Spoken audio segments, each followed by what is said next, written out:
and your collaboration with all stakeholders to create joint action to end violence against women is why we're all here today. Our sincere thanks to you for both envisioning and hosting the conference. As we all know, women make up half of the global workforce. Violence against women seriously impedes both development and economic strengthening efforts by government and the private sector. The global cost of violence against women was estimated by the UN to be $1.5 trillion in 2016.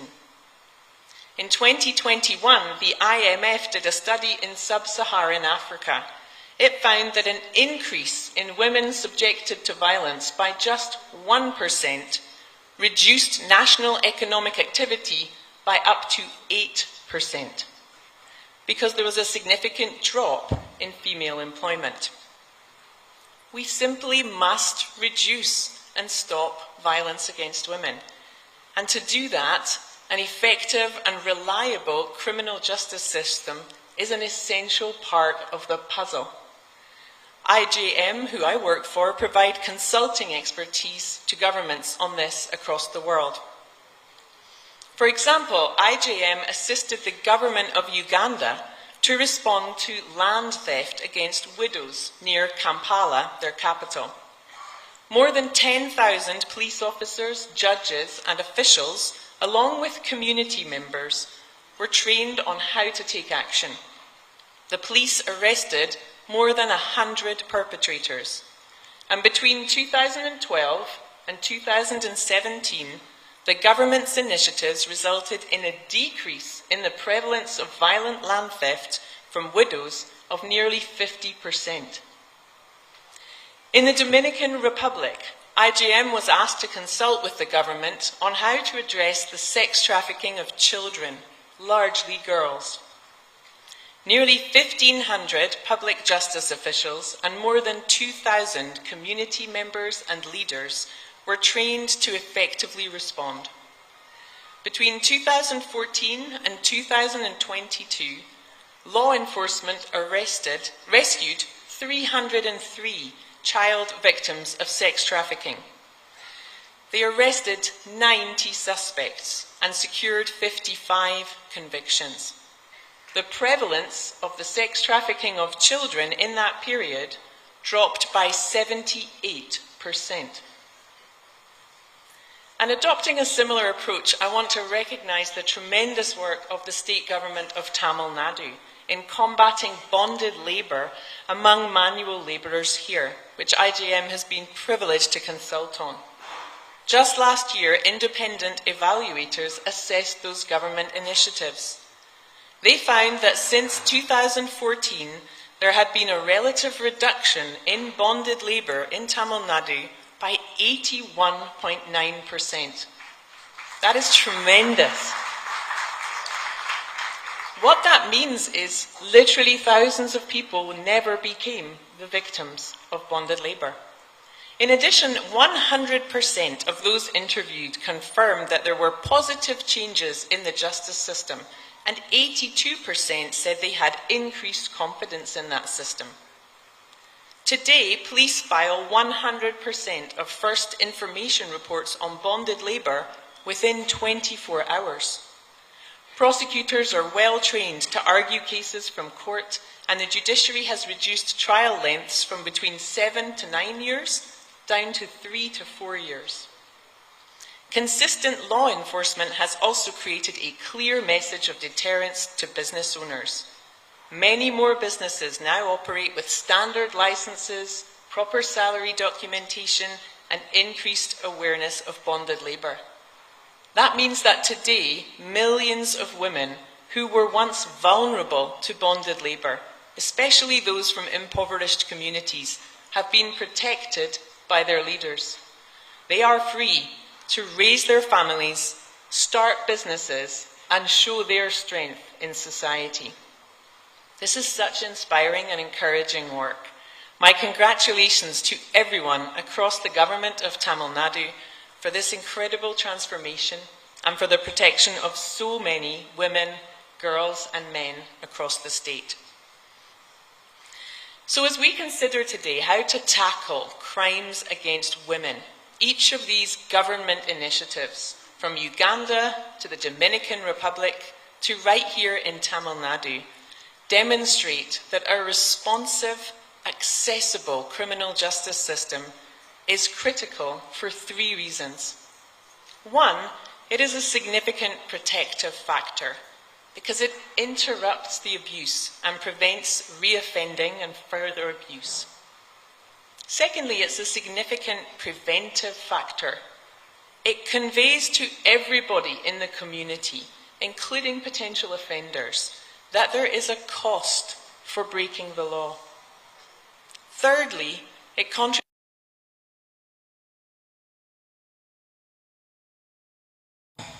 So, behind this conference,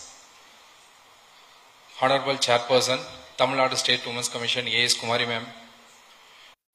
Cyber crimes against our women, our nation rich in heritage and diversity, faces a modern adversity that targets the very essence of our identity.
A friend recently shared with me these powerful words by the famed Tamil poet. We realize the power of women and treat them as fellow human beings and give them equal rights. I have spent much of my career, both in my home of Scotland and across the world, consulting Unrelenting bullying and harassment by one of the judges, who was a woman. I vividly remember losing my first rape case as a young prosecutor. Anna had. Every day, women make themselves small, try to avoid violence, but violence is still perpetrated against them. The impact of violence against women on individual victims and survivors and on our wider society is profound.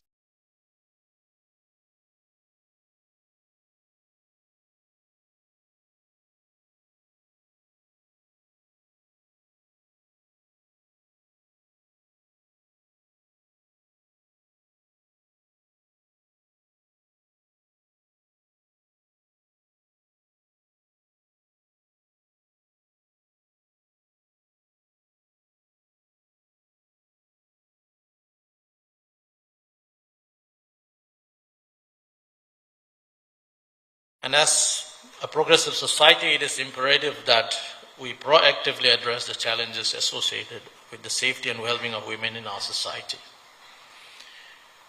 And the issue of crime against women is one of the most pressing issues. At the outset, I would like to say that Tamil Nadu is a very progressive state which have persistently kept the cause of women empowerment at the forefront of public policy.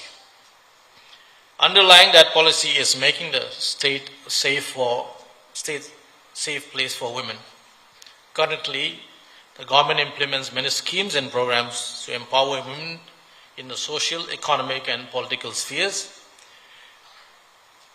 such as already mentioned, higher education grant, what we call as Pudume Pintitam. Then we have working women for hostels, the one-stop centers for distressed and abused women, women helpline, free and safe travel to workplaces. We also make constant effort in the government to effectively implement the POCSO Act, which is prevention of, protection of children from sexual offenses.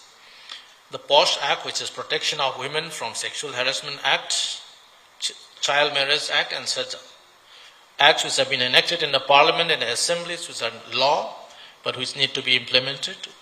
We, in the government, make constant effort to implement this effectively. Though I won't dwell on any of them due to the paucity of time, I would like to state that the recommendations emanating from this conference are keenly awaited for adoption into government policy as and when they are apt.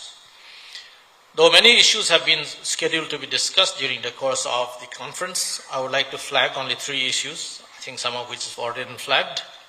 Firstly, as technology changes, the nature and the scale of crime against women have changed too. Criminals have always tried to take advantage of the advancement in technology in committing crime. Therefore, we see an increase in cyber crimes against women. Cyberbullying, online harassment, and unauthorized sharing of intimate content have become pervasive issues affecting women across all age groups. As we all know, even though estimates vary, India has around 931 million smartphone users. That is a mind-boggling number of smartphone users, which can be a source of abuse. Therefore, it is essential that we strengthen our response to effectively address these virtual crimes.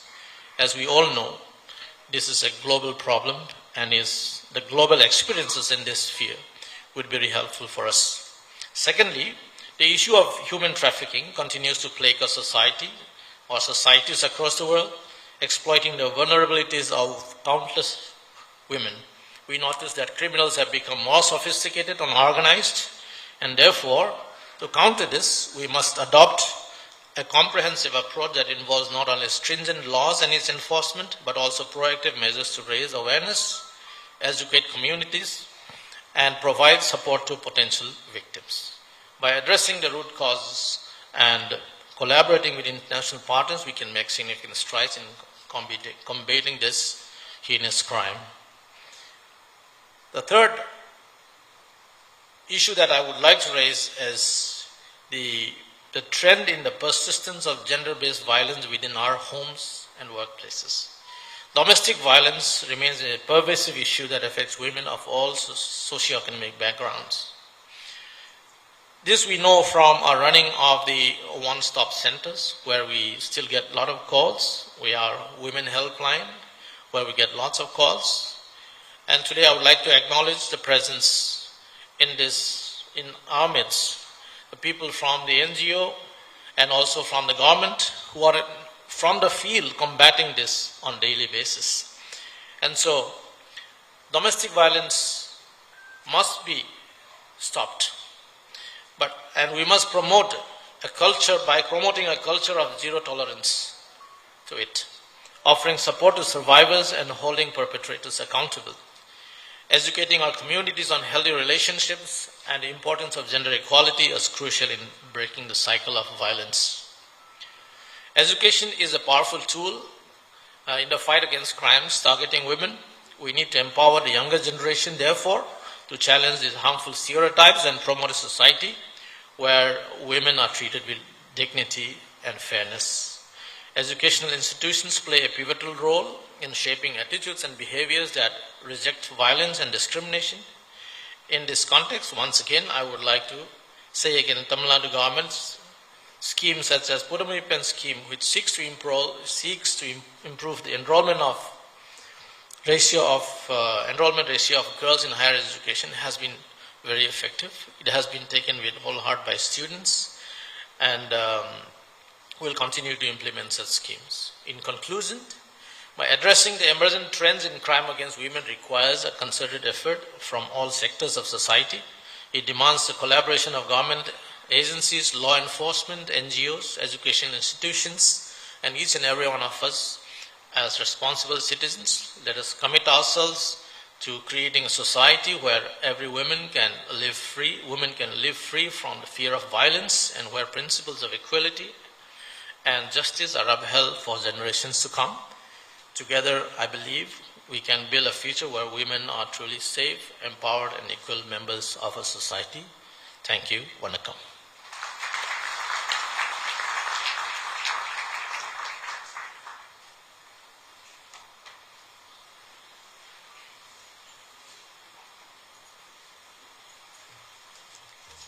Thank you, sir, for sharing that with us. Here amongst us to share his take on this subject is Mr. Christopher Hodges, Consul General, U.S. Consulate General, Chennai. He is responsible for advancing U.S.-India relations in the consular jurisdiction. Served as a senior advisor in the Office of the Coordinator for Afghan Relocation Efforts, shortly known as CARE, Deputy Assistant Secretary for Press and Public Diplomacy, and Assistance in Coordination in the Bureau of Near Eastern Affairs, as well as Deputy Assistant Secretary for Israeli-Palestinian Affairs. The list goes on and on. Over to the gentleman, Mr. Christopher Hodges. Okay, thank you very much. Good morning, everybody. It's always a little depressing when I hear someone read my entire resume, but thank you for getting through that. Esteemed ministers, member of parliament, distinguished guests on the dais, friends and colleagues in the audience, good morning. Thank you for the invitation to speak with you today on this incredibly important topic. Before I begin, I also want to acknowledge the challenging last few days we've all experienced in the wake of the impact of Cyclone Mashong, which hit Chennai 1 week ago today, although it feels much longer. I hope that you and all of your families are continuing the recovery process in partnership with your communities. As was noted earlier by Ms. Wilkinson, we gather here today on the day after the 75th anniversary of the Universal Declaration of Human Rights, which was adopted in 1948 and forged in the immediate aftermath of one of the darkest chapters in human history.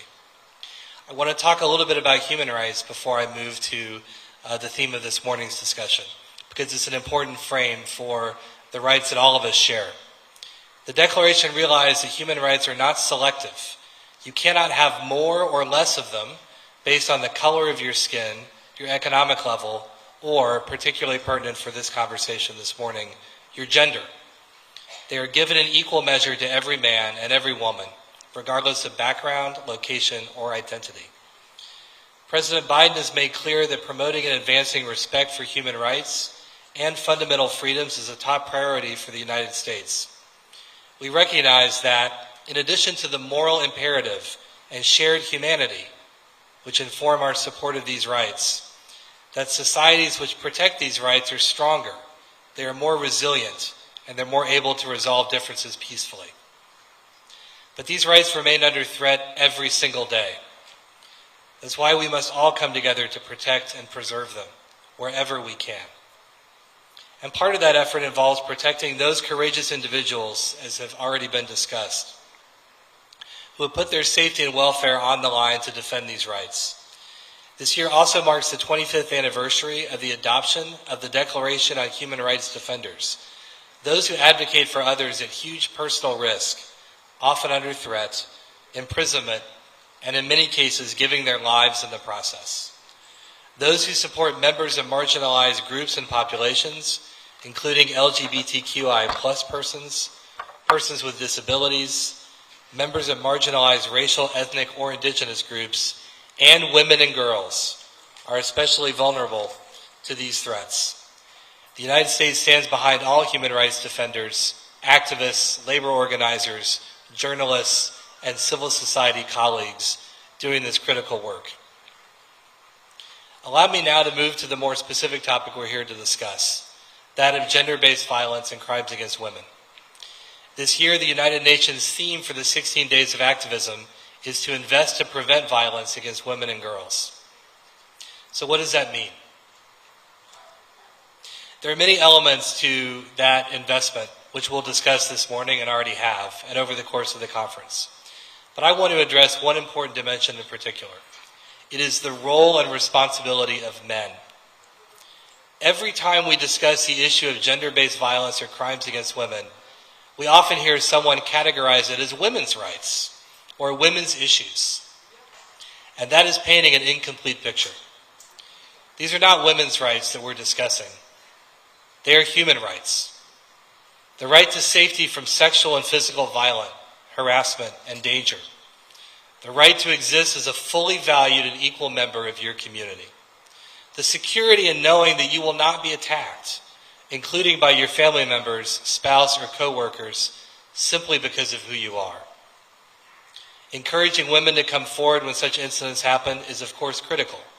And it is heartbreaking to me as a father and a husband and a son that there are women out there who feel like they cannot come forward, that they will not be heard.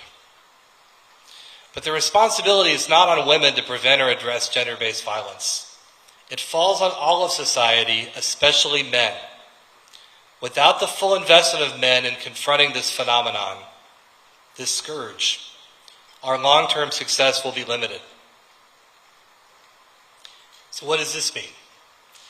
It means that every man must reject gender-based violence and harassment fully and completely. There is no context or extenuating circumstances to justify it. Ever. Every man must embrace his role as a father, a brother, and a son, to celebrate and respect the women in his life and all women. He must raise not just his daughters, but his sons, to reject gender-based violence and harassment in all of its forms and the attitudes that perpetuate it. This doesn't just mean what you do when you're around women. This means how you behave when you're around other men. The comments, the attitudes, the prejudice that can lead to and support and perpetuate violence. Men must do more than just wince in silence and say, God, I can't believe he said that. They must speak out against it. They must confront it. Men must recognize that every woman in their community and every woman they encounter is someone's mother, daughter, sister, or wife. But more than that, they are human beings with shared humanity, shared rights, and equality, the right to freedom to enjoy the same safety from violence and harassment which he does. This is not a complex concept. It is a recognition of our basic and shared humanity, and it must be part of our societal fabric everywhere. And as I said, it requires more than just not being part of the problem. Men throughout the community must actively seek to be part of the solution, modeling good behavior, speaking out, and making clear there is zero tolerance for such acts anywhere and everywhere that they occur.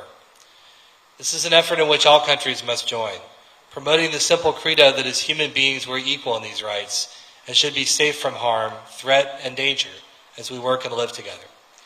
Thank you to the state government of Tamil Nadu for everything that it has done to advance the protection, empowerment, and equality of women. Thank you for the ability and opportunity to speak with you today at this conference. I look forward to the remainder of the program. Thank you. Thank you, sir, for addressing the audience and enlightening us from your perspective. Here to deliver the keynote address, we now have the honor of inviting Honorable Tirumati Geeta Jeevan, Minister of Social Welfare and Women Empowerment, Government of Tamil Nadu. A little bit about her. She initiated her political journey at the Thoothukudi district as a Panchayat chairman in '96, where she showcased her early leadership capabilities. She was elected as a member of the Legislative Assembly from Thoothukudi constituency in 2006, marking her entry into state-level governance. Served as a Minister of Animal Husbandry, re-elected as MLA from Thoothukudi in 2016, secured a landslide victory in 2021, and so on and so forth, up until now, where she's appointed as the Minister for Social Welfare and Women Empowerment in May 2021. Shall we lend a ear and listen to what she has to share this morning?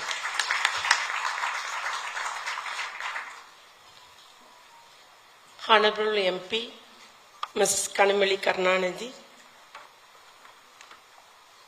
Honorable S. Raghupati, Minister for Law, Courts, Prison and Prevention of Corruption, Government of Tamil Nadu, and Chairperson, Tamil Nadu State Commission for Women, Honorable A.S. Kumari, our Principal Secretary, Jadak Chiru, Mr. Jadak Chiru, and the Member Secretary, Tamil Nadu State Commission for Women, Mrs. Amutavalli,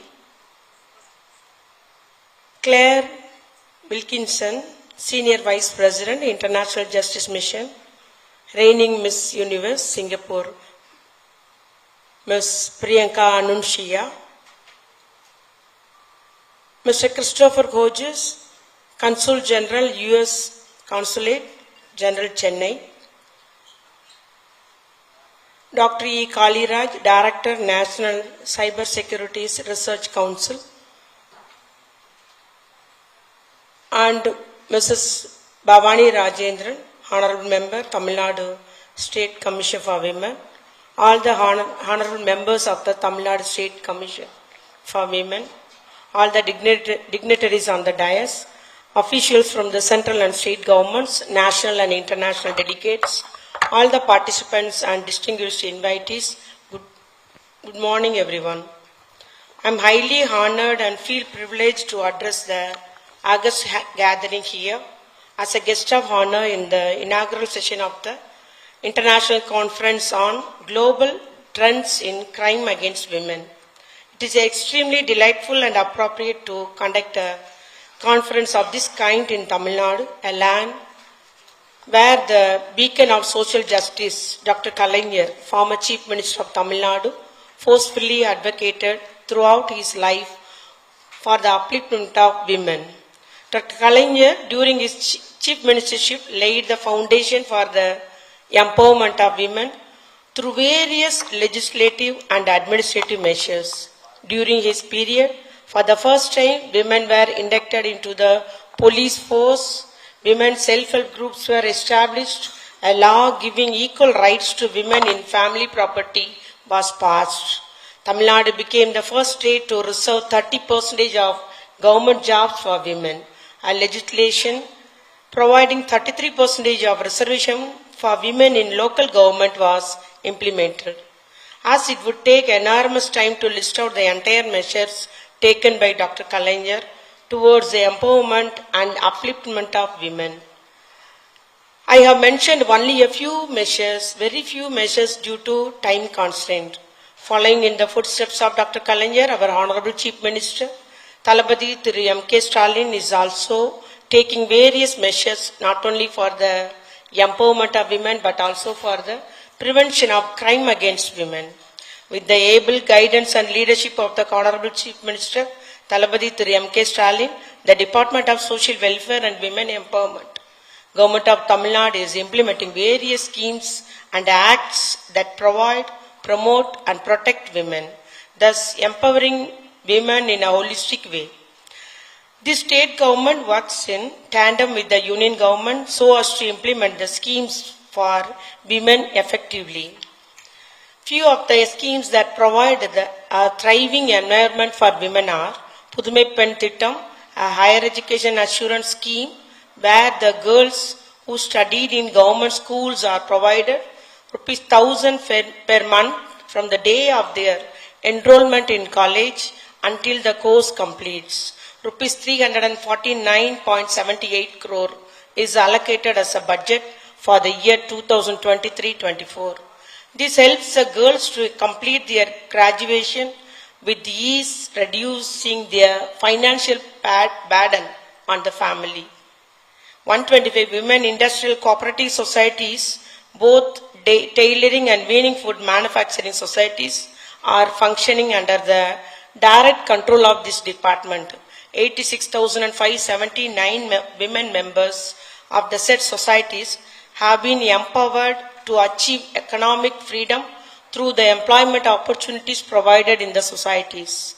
Gender budgeting is a critical strategy to achieve equality between women and men by focusing on how public resources are collected and spent. Proper management of finance would lead to mitigation of general inequalities. Therefore, this government have issued guidelines for formulation of gender budgeting cell, and all departments have been instructed to set up gender budget cell. On the instruction of our Honorable Chief Minister, action is being taken to draft the Tamil Nadu State Policy for Women, which will enable women to access the services such as health, education and employment with renewed vigor and energy. The Tamil Nadu Working Women Hostel Corporation Limited has been formed as an exclusive special purpose vehicle to establish working women hostels under the brand name Tholi, meaning friend, in every district to encourage women by providing a safe accommodation, thus enabling women to move from one place to another. So far, 20 working women's hostels set up, and the more hostels are in the process of being put up. Through Kalaignar Magalir Urimai Thogai Thittam, financial assistance of ₹1,000 per month is provided to a women beneficiary for the purpose of improving their economic well-being. Various social security pension schemes, marriage assistance scheme, and the free bus travel scheme meant for women are being implemented in the state. The hub for empowerment of women has been recently constituted at the state and district level, which creates awareness on women's schemes and rights. This government, through the Tamil Nadu Women Development Corporation and the Tamil Nadu Skill Development Corporation, imparts skill and entrepreneurship development training programs to women so as to enhance their employability and to encourage self-employment among the women folk. As far as safety and protection of women are concerned, several mechanisms have been put in place by the state. One-stop centers and short-stay homes to provide institutional support to the women affected and vulnerable to violence and trafficking are offering medical, psycho, social, legal support and vocational training. Toll-free helplines for women 181 and children 1098 are functioning in the state to ensure the safety and security of women and children. Apart from these two helplines, a separate women helpline 1091 is maintained and handled by the police department. Kavalan, meaning police in Tamil, is an SOS app developed by the Tamil Nadu Police, which helps people of Tamil Nadu to seek police assistance instantly in emergency situations such as physical emergencies, harassment of women, trafficking, or other emergencies. Cyber crime cell is also functioning in the state, which takes action on cyber crimes including cyber tracking. This government have been in significant steps towards the protection of women through implementation of various legislative measures such as the Protection of Women from Domestic Violence Act 2005, the Dowry Prohibition Act 1961, the Sexual Harassment of Women at Workplace Act 2013, and the Immoral Traffic Prevention Act 1956. Also, this government is encouraging the Tamil Nadu State Commission for Women to redress the grievances of women actively. In Tamil Nadu Police, a wing called Crime Against Women and Children Wing has been created to tackle and combat exclusively the cases relating to crimes against women and children. This wing is headed by an additional Director General of Police at state level, and specialized units have been created in all the districts. Further, all women police stations staffed by only female police officers have been established throughout the state with the primary objective of providing a safe space for women to access police services. Crime against women is a pressing issue that demands urgent attention and comprehensive measures to address it. It is crucial for the society at large, which we are all part of, to come together and implement robust schemes and acts to create a safer environment for women. This modern cyber era has brought changes in every facet of our life, including crimes, especially against women. It has brought us to a crossroad where we need to revisit our understanding on the changing trends in crime against women and devise innovative strategies to address it. I am pretty confident that this conference hosted by the Tamil Nadu State Commission for Women would present an opportunity for all participants to strive towards a more secure and equitable future for women across the globe. This conference, no doubt, will raise awareness about global trends in crime against women and would pave the way for strengthening international collaborations on the subject under discussion. I commend the efforts taken by the Tamil Nadu State Commission for Women and its supporters, International Justice Mission, National Cyber Security Research Council, and Adventure Media for conducting this path-breaking international conference. Tackling crime against women demands our collective commitment and action. As we engage in this international conference, let us pledge to work collaboratively, sharing best practices, expertise, and resources to create a secure, more just society for all, a society free from atrocities and violence against a vulnerable population. Let the outcomes of this conference cause the desired ripple effects globally. Let us rise strong. Thank you all, and I once again wish this conference a great success. Thank you. Thank you, Honorable Tirumati Geeta Jeevan, for sharing that with us. We now move on to the presidential address. Here, as a special invitee to share that with us, is Honorable Thiru S. Raghupati. He serves as the Minister for Law, Courts, Prisons and Prevention of Corruption in Tamil Nadu. Previously represented the Pudukkottai constituency of Tamil Nadu in the 14th Lok Sabha of India, he showcases his experience at the national level. He's also done the same in the position of Minister of State in the Ministry of Environment and Forests in 2007. He holds a significant position as a member of the Tamil Nadu Legislative Assembly representing Thirumayam, showcasing his continuous involvement in state-level politics and governance. Shall we give a big round of applause and have Thiru S. Raghupati take the center stage. இன்றைய சர்வதேச கருத்தரங்கில் international கான்ஃபரன்ஸில் chief கெஸ்டாக சிறப்பு விருந்தினராக பங்கேற்றிருக்கிற எங்களுடைய திராவிட முன்னேற்றக் கழகத்தினுடைய பொதுச் செயலாளரும் நாடாளுமன்ற உறுப்பினருமான அன்புக்குரிய சகோதரி திருமதி கனிமொழி அவர்களே, இந்த நிகழ்ச்சியிலே பங்கேற்று சிறப்பித்திருக்கிற மாண்புமிகு சமூக நலன் மற்றும் மகளிர் உரிமைத்துறையினுடைய அமைச்சர் திருமதி கீதா ஜீவன் அவர்களே, தமிழ்நாடு மாநில மகளிர் ஆணைய தலைவர் திருமதி எஸ். குமாரி அவர்களே, social welfare and women empowerment டிபார்ட்மெண்டினுடைய பிரின்சிபல் செக்ரட்டரி மிஸ்டர் திரு ஐஏஎஸ் அவர்களே, senior vice president of international justice mission mister Clary Willingson அவர்களே, miss universe Singapore miss Priyanka Anusiya அவர்களே, யுனைடெட் ஸ்டேட்ஸுடைய consulate general mister Christopher Hodges அவர்களே, director of national cyber security research கவுன்சிலுடைய doctor E Kaliraj அவர்களே,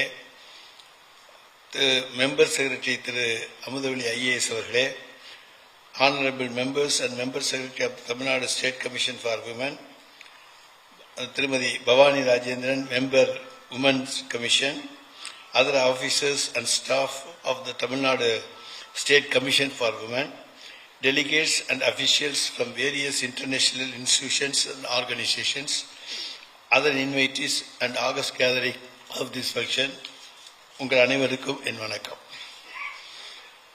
I deem it honor to stand before you today and address the crucial topic of global trends in crime against women. Women, an integral part of society, deserve to live a life free from fear and insecurity, not only as a fundamental right but as a basic human right. Promoting social justice is the primary concern of our Dravidian model government of Tamil Nadu. The empowerment of women is the main aspect of social justice, and our government headed by our Talabadi, Honorable Chief Minister, is committed to it. மகளிருக்காக கட்டணமில்லா பேருந்து பயணம், which means free bus travel for women and girls in the state என்பதில் துவங்கி, மகளிர் உரிமை தொகை, which means 1,000 rupees will be provided to women heads of eligible households என்பது வரை. Our government have launched many welfare and innovative schemes for the social and economic development for women. Now this Mahalir Urimai Thogai concept has become a compulsory one in the election manifesto of every political party in India. And I am proud to say that our government headed by the Honorable Chief Minister Talabadi is a pioneer for this concept. The persistent issue of crime against women demands immediate attention and collective efforts. Despite the existence of numerous laws and penalties, offences like rape, murder, dowry deaths, human trafficking, kidnapping and abductions against women are on the rise. Each and every one of these offences should be dealt with individually and collectively as a social and legal menace, so that they can be curtailed by appropriate defense and counter actions. Addressing these issues actually require a multi-pronged approach involving education, awareness, stringent laws, and social transformation. In many cases, laws need to be modified to suit the present social, economic, living and political conditions. Reform measures should be include educating the public about the offences against the women, educating women about their rights under the law, training of the social workers to assist female women victims, bringing more offenders into courts, creation of women's association at local, district, state and national levels to fulfill advocacy roles, etc. Beyond this, we have to think about fighting against the crimes and offences against women in social media, internet, artificial intelligence, etc. Since these are uncovered areas of knowledge, due to scientific advancements, law needs to be updated in these areas to combat crimes against women. We are celebrating the centenary year of our former Chief Minister of Tamil Nadu, Dr. Kalyana. On this occasion, as the Minister of Law of this state, I want to mention two specific legislative areas in which the state of Tamil Nadu is the forerunner. Tamil Nadu is the first state under the Chief Minister of Dr. Kalyana to give share for women in joint family compulsory property as early as in 1989, and even before the Union government could bring any law in this regard.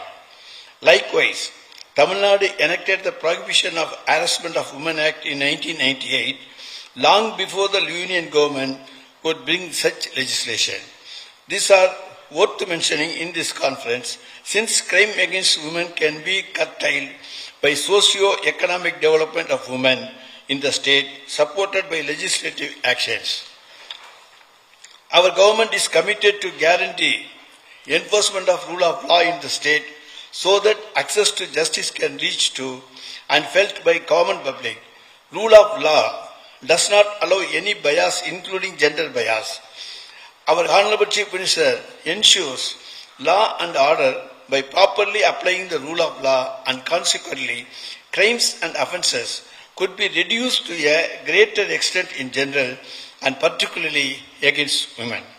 Government of Tamil Nadu have already constituted 22 fast-track Mahila courts in the cadre of district judges and 32 additional Mahila courts in the cadre of judicial magistrates for the exclusive trial of cases of crime against women.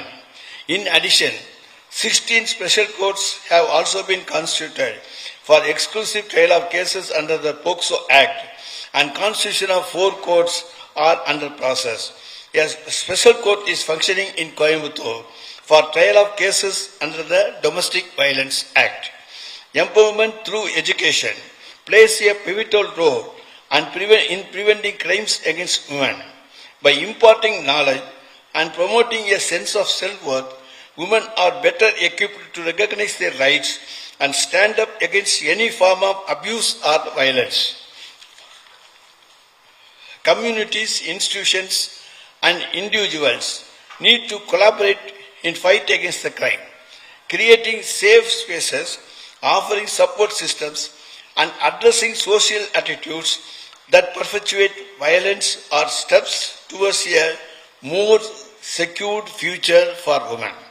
Nowadays, in many forms of crimes like online and cyber crimes, we lost even the geographical limits and unable to see the face of offenders. We have to fight against these crimes collectively at international level, and no state or country could be able to take action against them individually. A recent report of the National Crime Record Bureau reveals that Delhi continues to remain the most unsafe metropolitan city for the women in India, while Chennai is ranked among the top 10 safest cities for women as per an independent study published recently. This shows the remarkable efforts taken by our Tamil Nadu Chief Minister in this bigger issue. But our aim is clear-cut that our state of Tamil Nadu should be ranked to be the safest place for women as pioneer in gender equality and women's safety and empowerment. We are hopeful to achieve it in the near future. I feel very much grateful for having present here and graced this occasion. Thank you all.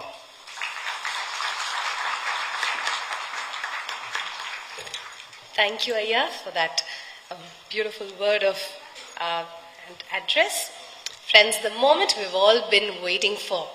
A woman whose name is associated with simplicity, and with her resolve, a few million lives change. Friends, here to share with us the address that our chief guest will lovingly deliver to us, encouraging all the future presentations that we'd like to take on for today's international conference.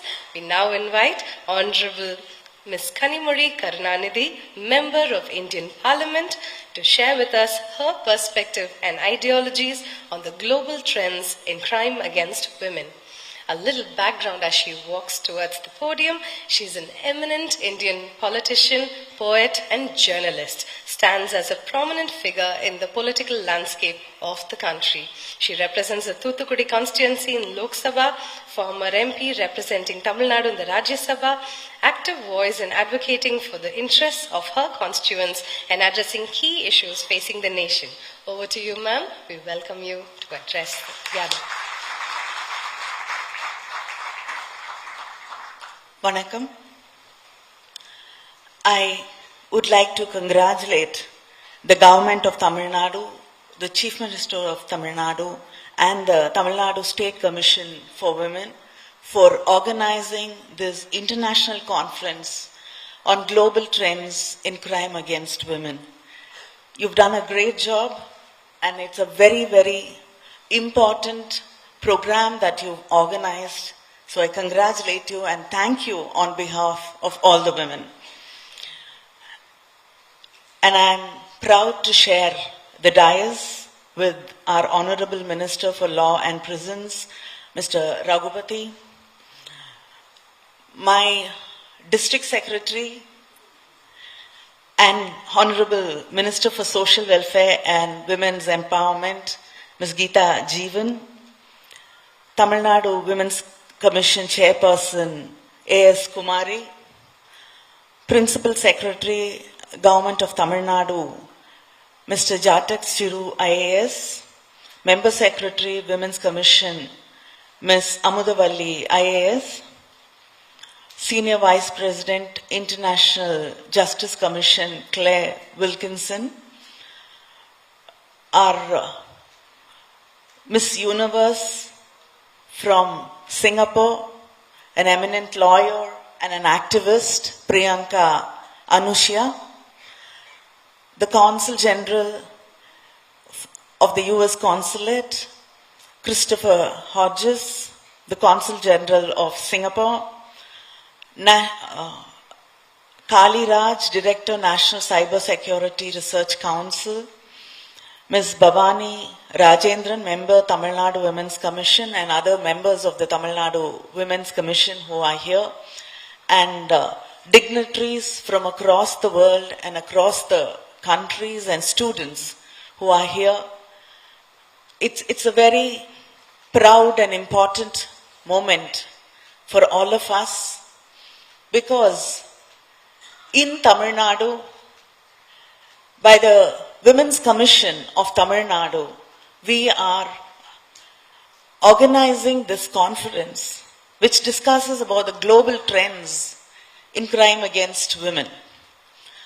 Tamil Nadu is a state, as the ministers and people on the dais when they spoke have clearly told us about how much the Tamil Nadu government historically has put so much of importance into women's empowerment and women's rights. One of our greatest leaders of Tamil Nadu, Tandai Periyar, he was the one I've never seen, I've never come across another greater feminist than Periyar, E.V. Ramaswamy. He said, anything which is a hurdle, anything which comes between you and your dreams, you and what you want to do and what you want to become, a woman should break every hurdle which comes across her way to achieve what she wants and what she desires. He said, love, family, any hurdle which comes in any family, which comes with whatever sugar coating, which comes with society norms, which comes in the name of religion, which comes in the name of tradition, customs, everything should be broken to achieve the equality, gender equality and empowerment of women. Today, we're still talking about global trends in crimes against women. In this century,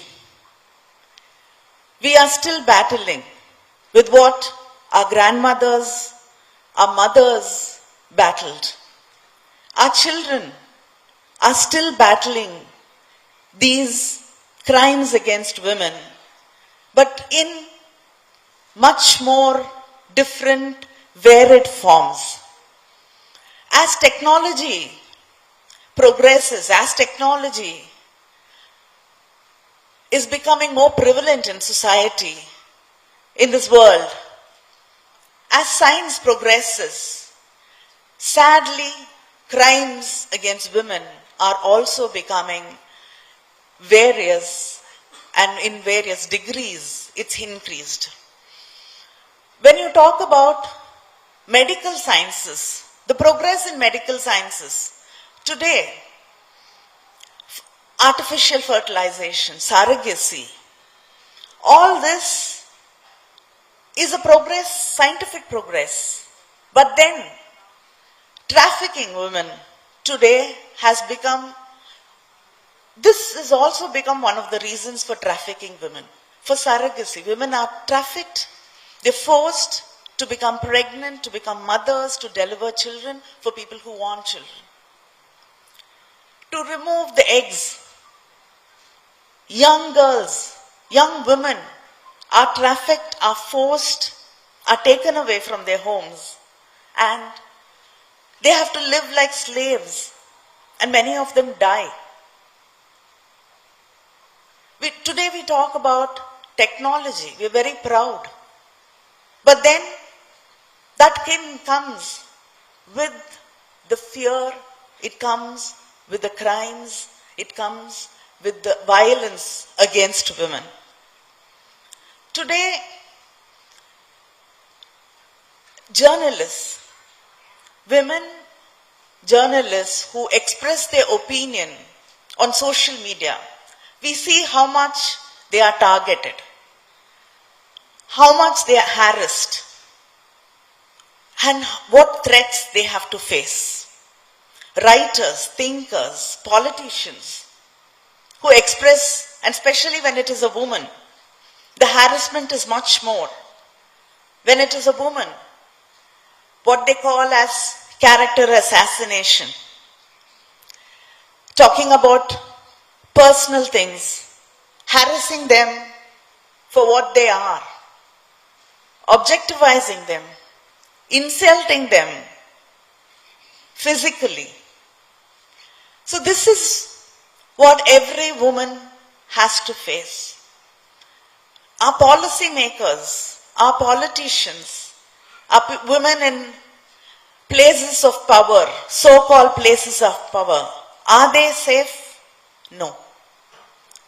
They become easier targets. They become targets which actually people believe that the women who are becoming targets can be broken and removed from public space. This society, this world, still hasn't learned to tolerate women in public spaces, to tolerate women who step outside their kitchens. That's why Periyar said, take away those ladles from the hands of these women and give them books. You will start seeing changes. But then society, the world, policymakers, many governments still want to see women in the kitchen with the ladles. That is why I think the 33% women's reservation, which we've been fighting for in India, is still a dream. Every political party, nearly every political party supports it. But still, we have not been able to make sure that is implemented, is because we still do not want women in politics, in spaces of power, in public life, which these spaces have been exclusively male spaces dominated by men. And today, opening up these spaces, giving a little bit of place in these stages. I think this is one of those rare stages where you see 7 women on stage. But otherwise it is, and I suppose it's because it's a women's conference also. Otherwise it is, I think it's one of us, because they need a representation, and that's it. So this opening up of spaces is the problem we still face. That is the reason why so much of violence, and we've been teaching children, society has been across the globe. It can be a third world country, it can be a developing nation like India, it can be, a so-called developed nation.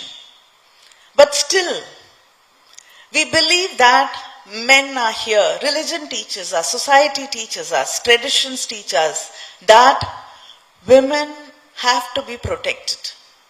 Men are here to take care of us. Men are here to guide us. Men are here to tell us how to live. Men are here to make decisions for us. Men are here to control us. If a woman talks too much, still society's question is, don't you know to control your wife? So, this conditioning, not just to women, to men, that you can control a woman, you can decide what she wears, you can decide what she does with her career, what she thinks, how she dresses. Everything can be decided by somebody else. And if you're a man, you have that right to do it. And if she does not accept it, then you have a right to violence, any kind of violence, psychological violence, physical violence, against these women who are prepared to break these shackles, to break these ceilings. Society has a right to control them, to put them back in their places. This is the basic where every man and woman are taught this again and again and again by every country, by every society, by every religion. And then, from these people who've been taught and conditioned to believe this, we have our policy maker, we have our politicians, we have our police people, we have our lawmakers, we have our prosecutors. So where do you find a person who is prepared, who understands, who believes that men and women are equal? We are not talking about privileges.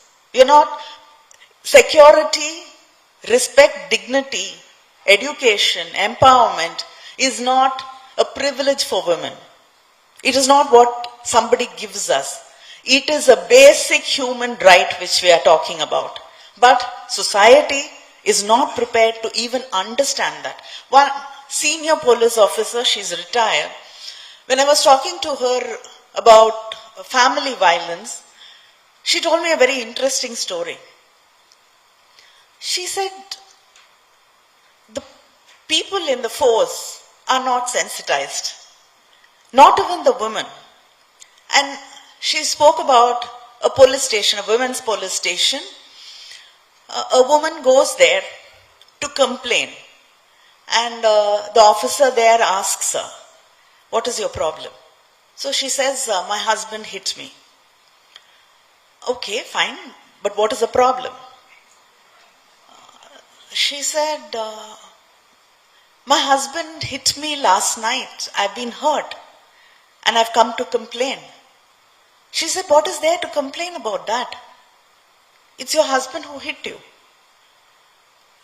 This girl didn't know what to say. She said, "Why are you making such a big issue out of this? I was hit by my husband last night. I get hit very often. I don't make an issue. I'm sitting in the police station. Why are you breaking the family? If you come and complain against your husband, what will happen to your family?"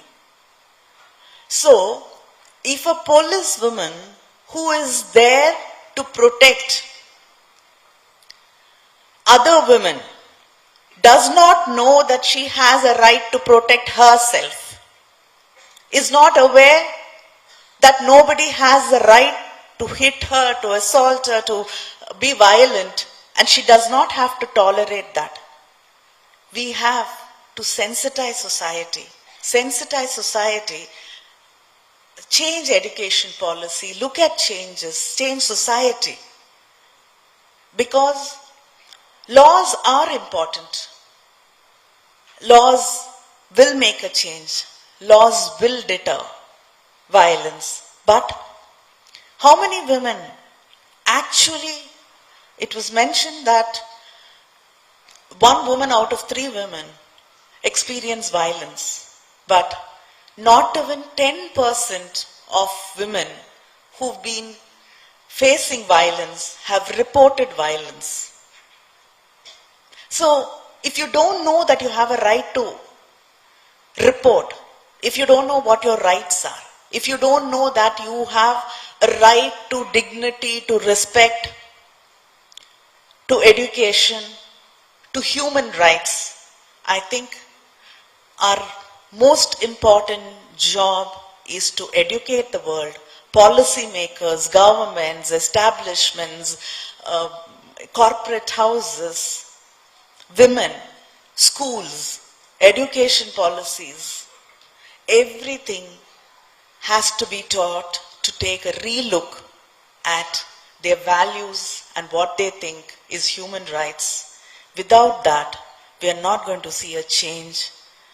And women have a right to make their decisions, to make their choices, to do what they please, to have dreams, to achieve their dreams, to be empowered, to be free. And nobody has the right to stop it. Thank you.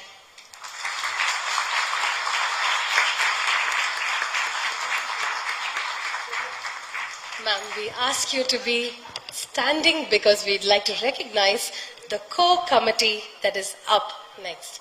Ms. Kanimari, would you please honor the core committee that has put this conference together for their outstanding service to the government and to the society. Friends, can we invite Mr. Saju Thomas, the first recipient of this award. He's the Regional President of South Asia. Mr. Saju Matthew. Mr. Saju Matthew, the Regional President, South Asia, receiving an award for the outstanding service to the government and to the society.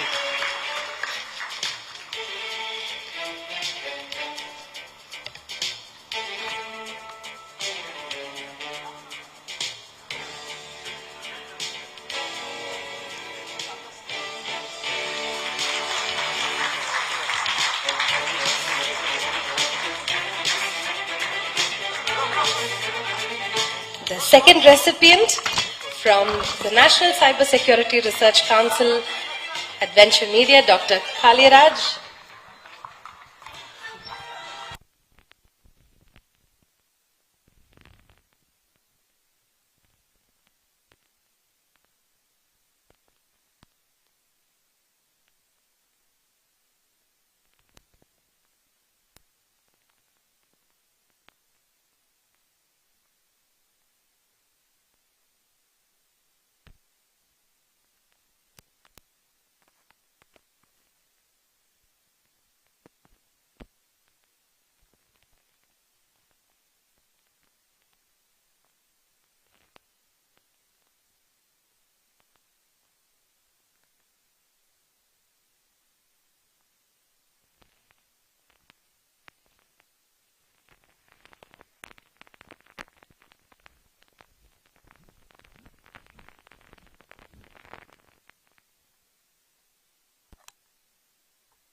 Advocate Vanitha will receive this copy from Honorable Thiru S. Raghupathi and Ms. Kalyana.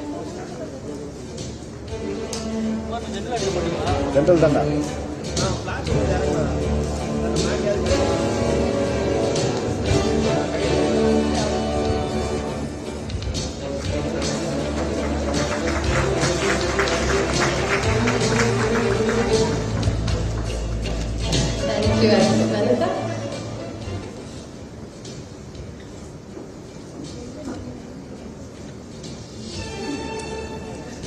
quick pose for the camera and we can be seated.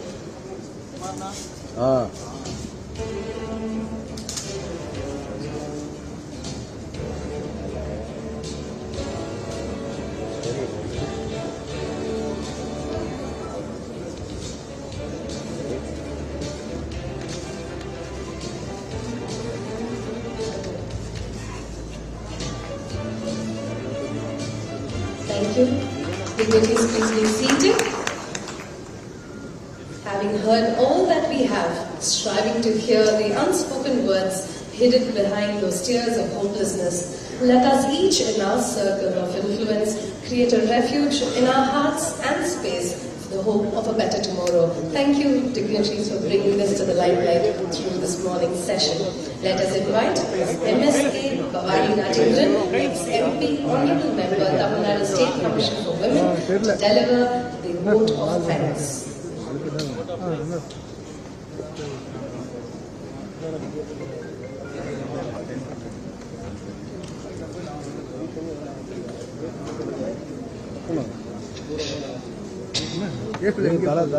Vanakkam, ladies and gentlemen, distinguished guests on dais and in front of stage. As we draw the curtains on this enlightening conference, international conference, on the emerging trends in crime against women, I want to extend our profound thanks on behalf of Tamil Nadu Women Commission for Women. Brothers and sisters, it is a very apt place to host this conference because Tamil Nadu is very popular for great poets like Bharati, Bharatidasan and Kavimani Desivinayaram Pillai, and leaders like Thandai Periyar and former Chief Minister Thiru Kalaignar. Gentlemen and ladies, poet Bharati said, and I quote, "Mangayarai pirappatharkku மாதர்தம்மை இழிவு செய்யும் மடமையை கொளுத்துவோம். மாதர்தம்மை இழிவு செய்யும் மடமையை கொளுத்துவோம்." Which means shaming women is foolishness and it should be eradicated and burned completely. Great leaders like Thandai Periyar and our Kalaignar, through their principles, preachings and deeds, have saved Tamil women from social stigma. In their lineage, our Honorable Chief Minister Thiru N.K. Stalin continues to execute policies to uplift the women in Tamil Nadu. In the following their paths, our beloved and courageous line, Mrs. Kanimali MP, always stood for social justice for women and underprivileged. We should give special thanks to her for being a catalyst of change.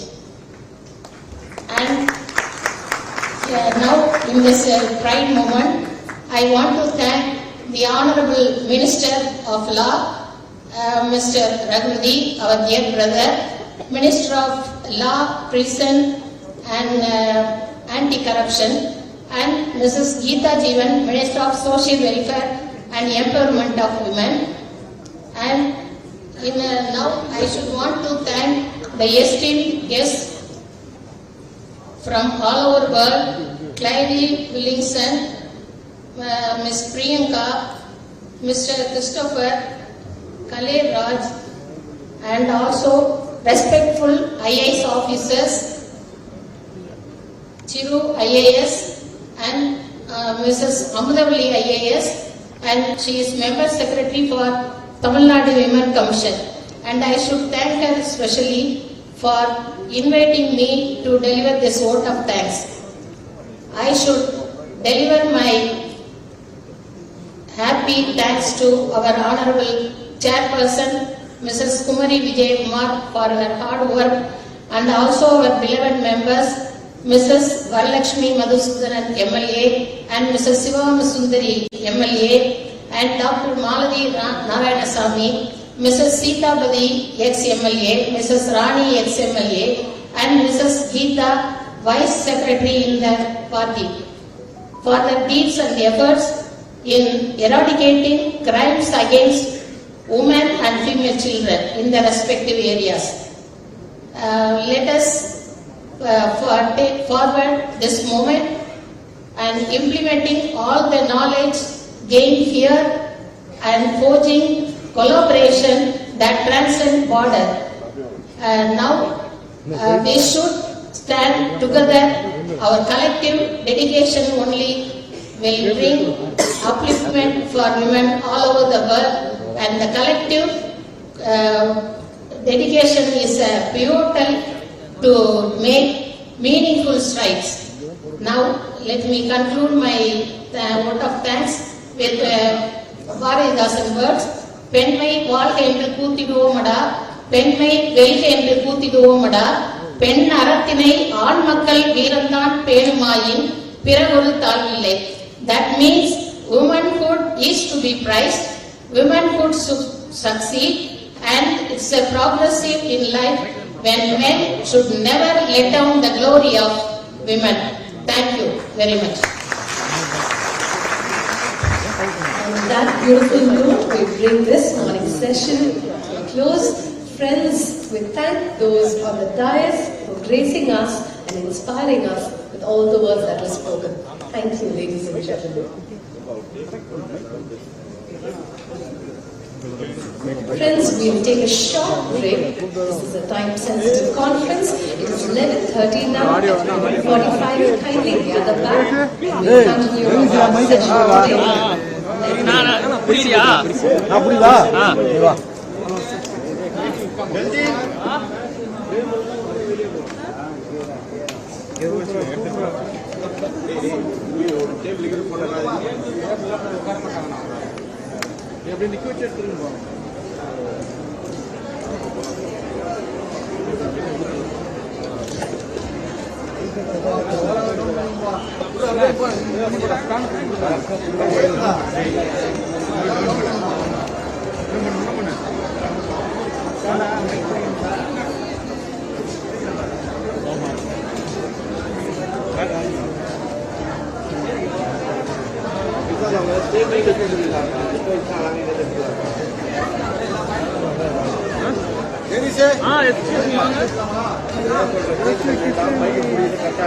அந்த டேபிள்ல join பண்ணிக்கிறேன்.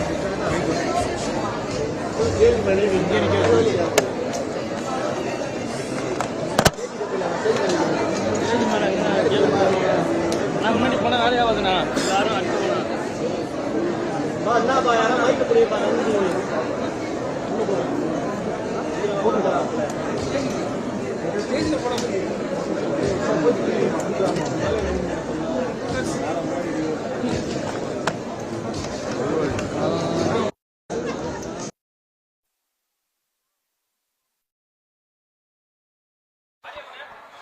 Hello, check, 1 to 3, 1 to 3. Mic check.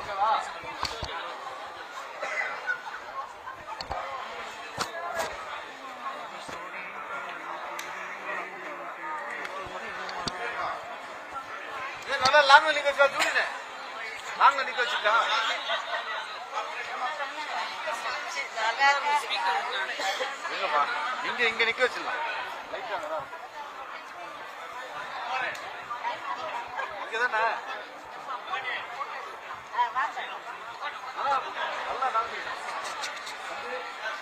Camera இருக்கு, எல்லாம் உட்காரலாம். ஆமா, ரோட்லயே உட்கார்றோம்.